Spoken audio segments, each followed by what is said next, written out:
Welcome back to another video, guys. Hope you guys had a great week. Coming up to the end of the week here, I'm just thinking of making another video, getting a lot of comments about exactly how to journal and things of that nature. So without further ado, I don't want to take too much of your time. Let's get straight into it.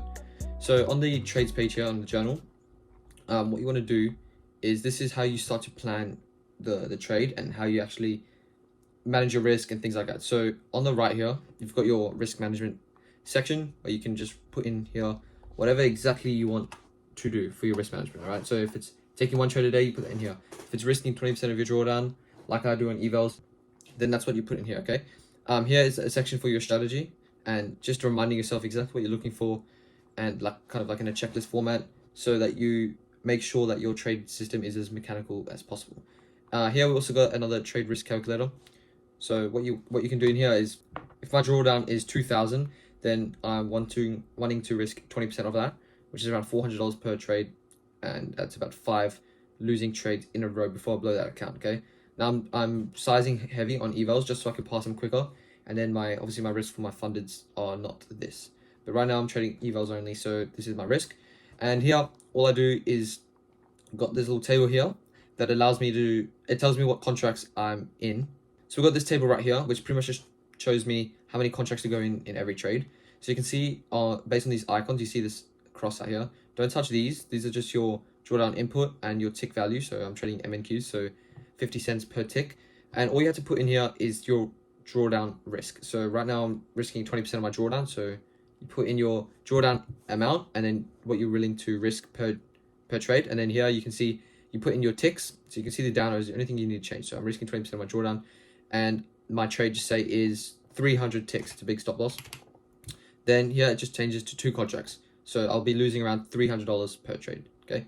Now, if it was 100 ticks, then I'm in eight contracts. Okay. So that's around $400 loss. So that's my max loss per trade. So this calculates it nicely for me. So that allows me to manage my risk and to tell me how many contracts I'm in per trade. And then here, coming into the actual trade, I'll just show you guys this trade that I took on Thursday, right? Look, it was a break-even trade, but it was one of my best trades so far this month, in regards to how I managed my trade. Okay, I'm not focused on the process, as you can see here. Sorry, I'm not focused on the outcome, as you can see here. I am just trusting the process. Okay, now one thing that I did this month that I've kind of shied away from is, you see, last month and all the months that I've been journaling, I've been putting in the dollar amounts per trade, and I'm kind of I want to move away from that, as that is leading me to make bad decisions, just because I am focused on the P&L, right? So you can see up 1,300, right, down 600. Now you can see this month I've changed it to ticks. So at the start of the month, April, I've changed it now to show only the tick amount that I've lost, instead of actually the dollar amount. Now I have put the dollar amount just underneath, just for reference anyway, just so I can track how I'm doing, money wise. But most important for me is how much ticks I'm making. Or you guys can put it to points, whatever you use, but I like to use ticks. So you can see down 300 ticks, up 700 ticks. Now, because ticks doesn't matter, you could use one MNQ and make 700 ticks.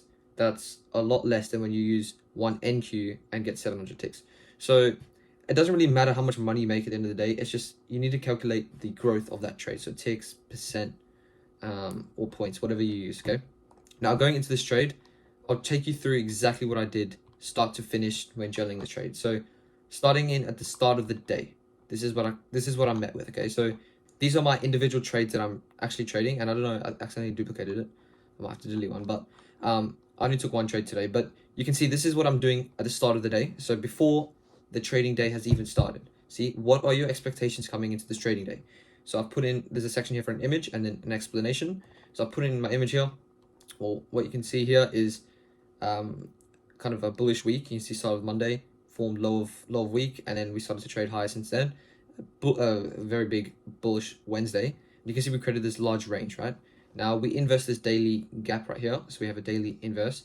Now I'm just looking for price to retest this level and also, reach equilibrium of this range. Seeing as that we've tapped into this 12-hour CB right here with bearish SMT, I'm looking for price just to rebalance this range. Okay, so that was what I was looking for, and I want my trade to kind of align with my buys for the day, as that's what I'm most confident in taking. So you can see created a large range on the previous day, traded into 12-hour CB and a new week opening gap up there with bearish SMT, and I want to see price rebalance yesterday's range. So you can see I put that in before I've taken any trade. Now this is my end of day reflection. We'll get back to that after I journal. I'll show you guys the journal trade. So here, I don't know why there's two. I accidentally put two, but I'll delete that after. This is the first trade I took. So you can see trade one was a short. I've got this little dash here, just symbolizing a break even. But usually if it's a win, it's a green tick or green upward arrow and a red downward arrow if it's a loss. Here you can see all I've got here is the account traded. So I traded my top step account, and this is EOT ticks, is end of trade ticks. So 0 ticks made because it was a break even trade. So P&L obviously 0. I didn't make any money. It was break even, completely break even. Here you've got, this is when I used to do profiling on my market maker models. I don't really use this too much, so I've just left it blank. And my model here would have been a market maker model. I didn't actually put that in there, but here you can see market. I traded MNQ and confluences. Yeah, I got lazy. I didn't put that in either. But here I've just got all my screenshots, so I don't really need to see that. Here session New York entry time. Here I've got the amount of ticks and things like that of the trade. You know, entry price, blah blah blah. Here is our screenshot. So this is what you do during the trade. So this is the process during a single day trade. I've put in here my daily time frame, so you can see I want to see price rebalance into this daily inverse, and same for the 4 hour. It's just another view here. This is my target, the EQ, and then this is the 1 hour right here, 15 minute, 5 minute. You can see the actual trade I took, and then this is after. So I've now screenshot this like the next day, just seeing what price did after, and you can see we did reach that equilibrium, but before that I was taken at break even. So I did trail my stop just because I wasn't feeling confident in this trade. I don't know why, but at that time I wasn't, so I just put break even, and then yeah, I got stopped out, and then you can see what price did pretty much after that. Boom, straight to my TB. But anyways, this is what you're trading. This is what you're journaling during the trade. So you can see pros, high time frame is bearish into the range after sweeping ERL SMT in the 12-hour CB. So as you know, that was my buys coming to the day. So the higher time frame is slightly more bearish, just to rebalance that. And for me, I was viewing the lower time frame as slightly more bullish, and for me the time frame didn't align. But looking on hindsight, I was completely right in saying that the drawn liquidity was lower. I don't know why I thought lower time frame was more bullish, but I just saw that price was looking just to trade higher after we just slightly tapped that 4 hour gap. Clearly I was wrong. That's why I went break even, because I wasn't sure. Okay, so I was tight on risk and went to break even as trade doesn't look too good. That is what I wrote at the time. But yeah, the cons, the time frames do not align, therefore low risk for me. Plus it's a low probability day with PPI tomorrow. So that was also another reason why I went break even, because I know on Friday we have PPI. So the day before that is usually kind of low probability. So I went light on the risk there. And emotions acted mechanically, good progress that I'm making with that. Okay, and this is what you journal also here. So does the trade meet my trading plan criteria? Let's extend that. So this is kind of like your trading buddy, just to always keep you on check. So does this trade, you don't want to be making trades that are not part of your plan. Okay, so this is just to keep you on track, right? So does the trade meet your trading plan? Well, yes, this one did. And now this one is just a section where I put my emotion that I felt during and after the trade. So you can see here the emotions. This is positive and negative. Okay, so negative being, was I down, frustrated, etc., or was I overly positive? So let's actually extend that. Positive, was I very satisfied and confident? Okay, now you can see you want to keep this as low as possible. 10 is very emotional on either side of the spectrum, so I'm very confident, and also very frustrated. So you can see I actually just put 3. And you want to get as close to the green as you can. Okay. Another section here is refinements. What can I refine about this trade? Okay, so what steps will you take to shift from outcome focused to process focused expectations? So another thing that instead of being outcome focused, so I was thinking about the P&L. That's why I went to break even. Okay, so I didn't want to lose what I'd risked. Okay, that is clearly why I went to break even. So I wrote here, let the trade play out more. I went to break even, and that's what's lost me this trade. Accept the risk on the table and let the trade play out. So you want to be as mechanical as possible. Another way that I think about it whenever I enter trade is like look, are you willing? So when I go into a trade, I say, okay, this is gonna cost you $300 to enter this trade. Are you willing to take the risk? So if I'm gonna lose, so I just accept the risk straight away. So I'm gonna say, this trade cost me $300 to enter the market, and that's what it is. So if I choose to spend $300 to enter the trade, then that's what I did. Okay, so I either lose 300 or I make 600. So that is just because I trade with 2 hour risk. So that is just how I view the market now. And by doing all of these things, you're shifting from an outcome focused mindset to a more process focused mindset. Okay, everything is just about process.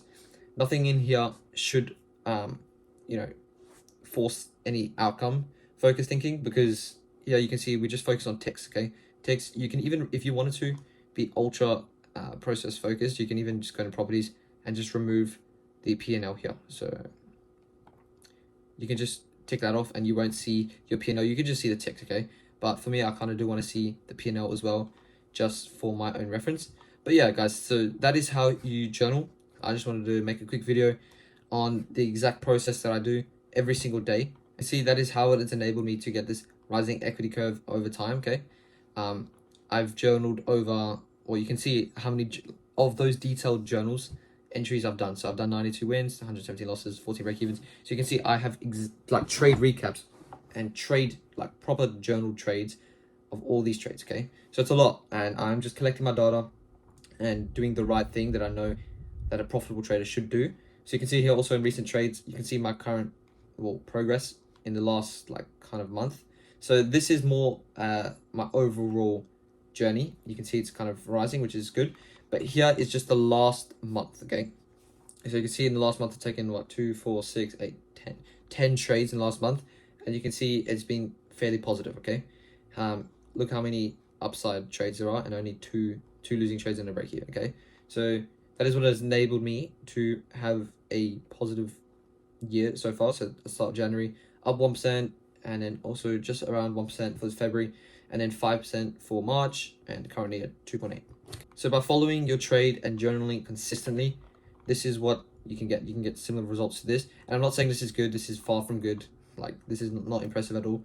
But just these small wins and constantly staying consistent and journaling, you can get results similar to this. And I am working very hard to get results like this. So I'm going to keep doing what I'm doing. But yeah, I just wanted to make this video showing exactly how I journal. And if you guys wanted to get this journal for yourselves, there's a link in the description. And thank you guys for supporting my channel. All comments never get left unnoticed. I'm always replying to the comments. So I appreciate you guys that have been commenting. I do appreciate that. Yeah, guys, I'll see you guys on another video. Catch you guys later. Bye-bye.